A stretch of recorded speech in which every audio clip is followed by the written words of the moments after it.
Oh, with that out of our way, I want to show you some more options in here. That is the most important one.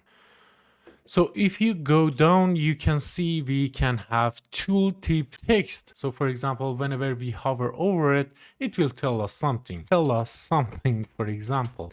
So if we compile and run our game, when we hover over it, you can see it give us a tooltip, right? It's so self-explanatory.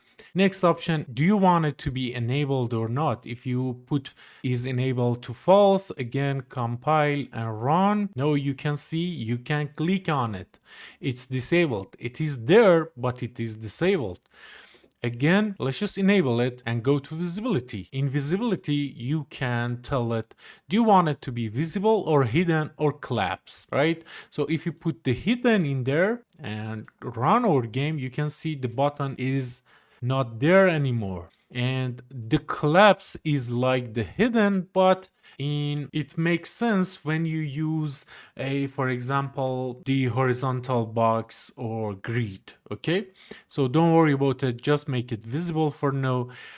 You can change the opacity, for example 0.5. If you want to change the opacity, you can see the opacity changed. Next option, that is most important option, is the render transform. Okay, we have a lot of work to do with this. First of all, let's just expand this transform, and you can see we have some translation, we have some scale, we have shear, angle, and pivot. Okay, you know that the values, most of these values should be between 0 and 1. For example, the pivot point, if you want to rotate these, we can just use angle, right? But it is rotating around the middle center, right? If we want, let's just put 0 in there. If we want to change the pivot point to top left corner, you say it. We put 0 and 0 for the pivot point, and now it will rotate around this top left corner. So let's just rotate it, and you can see it's rotating around the pivot point, that is top left corner. Let's just put 0 in there.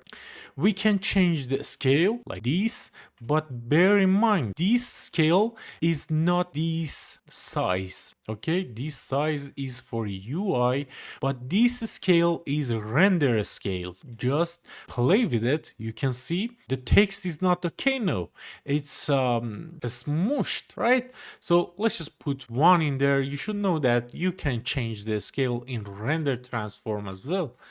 The shear, if you change it, it's self-explanatory. We can give it some bending option, and that was it for transform, and we want to work with that a lot.